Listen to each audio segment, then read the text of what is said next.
Dominique de Villepin, l'homme qui avait dit non aux Américains quand George Bush voulait attaquer l'Irak lors de la deuxième guerre du Golfe, l'homme qui avait dit non à Colin Powell qui est venu mentir, l'homme qui était le ministre des Affaires étrangères de la France sur Jacques Chirac, qui avait mené une campagne brutale contre les Américains en ce qui concerne cette attaque contre l'Irak sur la base de mensonges.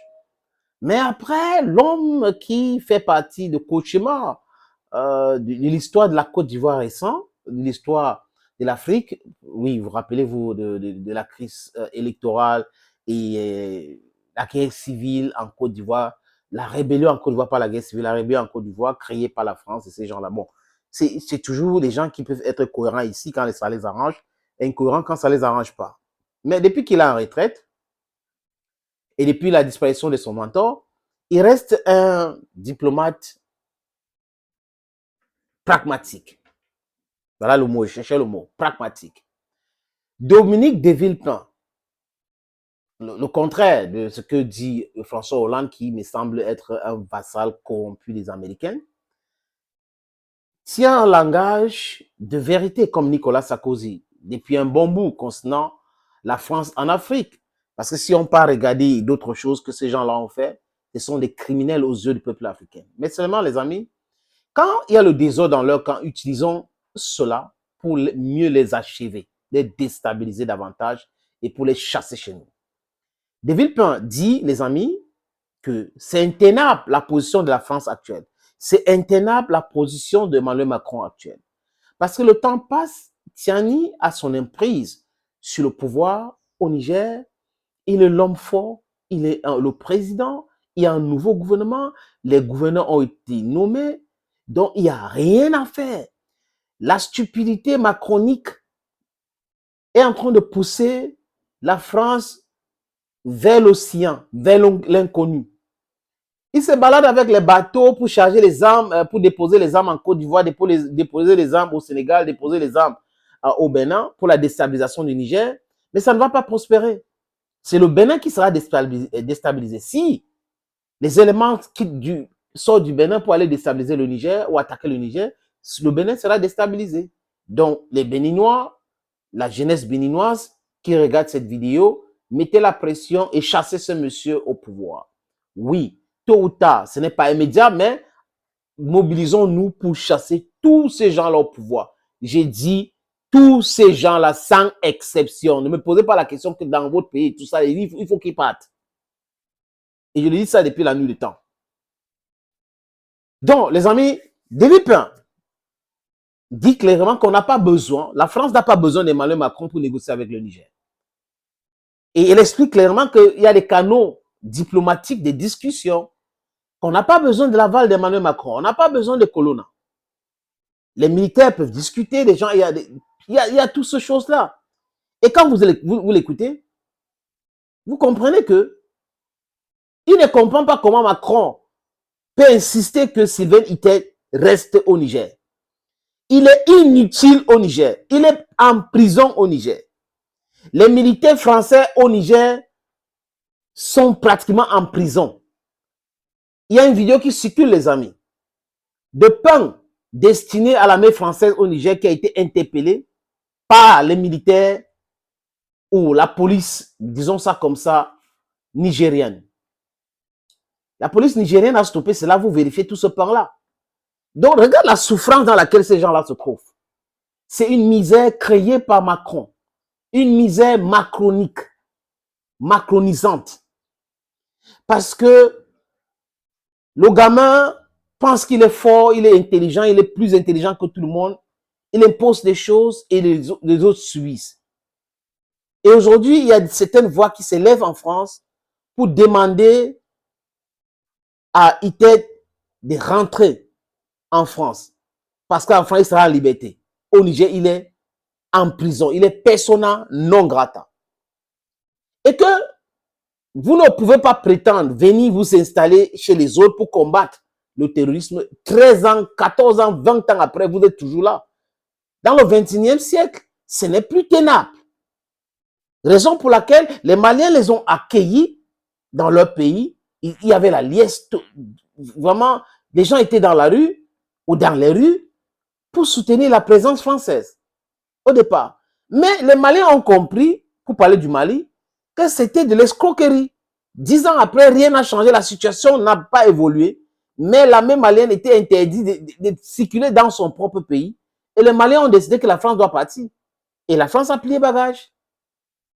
Parce que la France a entendu qu'il y avait seulement 300 hommes de Wagner là-bas. Ils ont compris que ça serait très difficile pour eux de fomenter un coup d'État ou de faire quoi que ce soit. Parce que l'idée de Macron, c'était de faire bouger les oppositions corrompues pour faire un coup d'État et tout ça là, mais ça n'a pas marché. Et au Burkina Faso, bis repetita. Ils prennent leurs forces, je vais dire les autorités françaises, pour aller les installer au Niger. Donc, quand ils les installent au Niger, ils confondent le Niger. Ils pensent que le Niger appartient à Bazoum. Donc, c'est des terres qui appartiennent à Bazoum. Donc, ils peuvent s'installer là-bas. Au point où, quand on chasse Bazoum du pouvoir, Macron, somnambule, dérangé, dit qu'il reconnaît Bazoum. Lui, qui lui a demandé son avis. Il parle au nom de quoi? Au nom de qui a mandaté ce gamin qu'on appelle Macron de dire que c'est Bazoum qui lui reconnaît, que la France reconnaît. D'ailleurs, Macron n'est pas la France. Et quand nous parlons ici, nous parlons de la France officielle. Parce qu'il faut faire cette distinguo-là. Il y a la France, le peuple français, et la France officielle. C'est cette France officielle que les Africains dénoncent. Nous dénonçons avec véhémence cette France officielle. Les amis. David Pin dit clairement, comme une vidéo que nous avons faite, que la France va devoir partir. La France doit devoir partir. Et la France doit démanteler ses bases militaires en Afrique et chercher une autre forme de coopération avec l'Afrique. C'est intenable de penser qu'on peut maintenir les soldats américains, les soldats français sur les terres africaines éternellement. La jeunesse actuelle africaine est contre cela. Et la jeunesse est majoritaire. Et David Pin dit sur les réseaux sociaux, c'est un peu compliqué. L'Europe ne peut pas résister. La guerre médiatique est déjà gagnée par les Africains. Et cette guerre-là va continuer sur d'autres terrains. Donc, il est temps pour que les macroniques, les macronos, les macrozous, je ne sais pas, utilisez, dites comme vous voulez les amis, qui se réveillent. Mais dans leur sommet profond, ça nous plaît. Hein, c'est David Pin qui veut que les gars là se réveillent. Non, ça nous plaît parce que qu'ils utilisent le mot le chassement continental. Le chassement est en train d'arriver. Et c'est partout, les amis. It's going to be everywhere, everywhere in Africa. Les amis, est-ce qu'on peut regarder Dominique de Villepin? On écoute de Villepin. Vous parliez à l'instant de la situation au Sahel, la situation toujours très tendue au Niger notamment. Là-bas, les putschistes accusent la France de, je cite, déployer des forces en vue d'une agression. Comment la France doit réagir dans cette situation? Est-ce qu'il faut dialoguer avec les putschistes? Vous posez la question à un diplomate, par définition. Je pense qu'il ne faut jamais cesser de se parler et nous disposons de canaux très nombreux. On n'est pas obligé de le faire par la voix du président de la République ou de la ministre des Affaires étrangères. Mais il faut, oui, maintenir des canaux. Il faut se comprendre, il faut savoir là où il y a des points de friction, là où les choses peuvent être arrangées. Rien n'est pire que la table vide et la crise qui, de ce fait, se développe. Mais on parle aux putschistes, même si le président déchu, Mohamed Bazoum, il est... Justement, si on veut faire en sorte qu'il y ait une solution rapide à la crise, faisons en sorte de ne pas aggraver les choses et trouvons les moyens d'avancer dans la compréhension la plus grande possible. Et puis il y a beaucoup de pays amis dans cette région qui peuvent servir d'intermédiaires, faire passer des messages, la CEDEAO, le Nigeria, beaucoup d'autres pays francophones. Donc il y a mille et une façons. Le pire, c'est de se durcir, de camper sur sa position, d'être convaincu qu'on a raison. Beaucoup des erreurs que nous avons commises dans cette région depuis 2013 sont dues à l'incapacité à ouvrir les yeux et ouvrir les oreilles sur des réalités que nous comprenions mal. Mais précisément, la France est très ferme face aux putschistes au Niger, trop ferme. j'allais dire, pas ferme comme il faut. Faire preuve de fermeté, faire preuve de conviction, c'est nécessaire, mais pas au détriment de la recherche de solutions, pas au détriment de l'imagination qu'il faut mettre en œuvre dans une ingénierie de crise. La crise, c'est une immense disponibilité et c'est la capacité à surprendre. Et de ce point de vue-là, ne nous refermons pas sur nous-mêmes, sur le sentiment d'avoir raison. Le but, l'objectif, c'est bien sûr les peuples de cette région et c'est la sécurité dans cette région. Il y a une mauvaise évaluation des rapports de force. Ne faisons pas la politique du pire, rien ne serait plus grave. Il y a une mauvaise évaluation des rapports de force de la part de la France. Je crois qu'il y a une très profonde méconnaissance aujourd'hui par un certain nombre des autorités des nouvelles réalités africaines, des nouvelles réalités des sociétés, des nouvelles réalités des sociétés. Ce sont des pays où la jeunesse est très importante. Cette jeunesse s'informe sur des réseaux sociaux. Nous n'avons pas forcément les moyens d'accéder à elle. Nous fonctionnons très à l'ancienne, là où il faudrait faire preuve. On a un regard, j'allais dire, encore du colon, là, oui, le regard du colon encore. Oui, ce sont des relations qui sont encore marquées par l'empreinte néocoloniale. On rejette l'idée de la France-Afrique, mais pour les Africains, l'emblème même de la France-Afrique, c'est la présence militaire.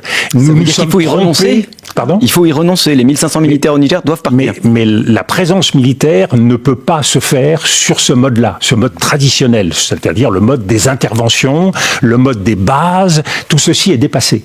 Donc il faut le faire dans le cadre de coopérations choisies, dans le respect de la souveraineté de ces États. Et nous avons pu apparaître dans les dernières années comme ne respectant pas toujours cette souveraineté. Et en plus, une intervention qui commence en 2013 et qui est toujours présente en 2023, c'est absurde. Comme il a parlé là, vous comprenez aujourd'hui qu'en France, il y a des gens qui sont en train de trouver les voies et moyens pour contourner Emmanuel Macron. Or, c'est grave d'avoir un président qui est hors sujet de façon permanente, d'avoir un président qui ne comprend pas grand-chose, d'avoir un jeune qui devrait être ouvert, mais qui sera enfermé. Peut-être que c'est la première dame qui a la cause, la première dame de la France qui a la cause, qui a mal éduqué ce monsieur, qui a mal formé ce monsieur. Parce que être instruit, être éduqué, c'est deux choses. Hein. Oui, il a certainement le diplôme, mais la vie réelle, c'est la présidence. Donc, il est en train de gérer la réalité. Ce n'est pas une fiction. Et c'est cette réalité-là qui dépasse Emmanuel Macron. Oui, où il peut aller à New Delhi, organiser une conférence de presse, refuser aux journalistes russes d'assister à sa conférence de presse et parler de la liberté d'expression. Mais this guy has a problem. This guy, he has a problem. He has a serious problem, man. He has a fucking problem. I'm telling you. Just forgive me for the expression. But he has a serious problem. Donc, les diplomates doivent faire leur travail. Sylvain Littel, qui est en prison, aujourd'hui, dans l'ambassade de la France au Niger, doit faire du avec pour rentrer chez lui. Les militaires français qui sont là, qui sont indésirables, vraiment, doivent dire à l'état-major, nous voulons partir d'ici. Parce que là, on ne peut pas camper dans un camp militaire. On est là, les mois durant, nous sommes là, on ne peut pas se balader. Nous sommes en prison. Vraiment, il faut qu'on nous libère. Ils vont partir. Et là, la pression qui est en train de venir de l'extérieur va faire honte à Emmanuel Macron. Il y a même des Français qui appellent à un coup d'État en France pour dégager Emmanuel Macron, qui fait la dictature partout, au Parlement. Les projets de loi sont imposés aux Français. Même quand les gens manifestent, on les tue dessus. Macron s'abute, a dit non, c'est comme ça, comme j'ai pensé, ça va rester comme ça, parce qu'il a la science infuse. Thank you, friends, for watching this video on this platform. Hey, subscribe if you have time, comment, and share the video also. Thank you, and bye-bye for now.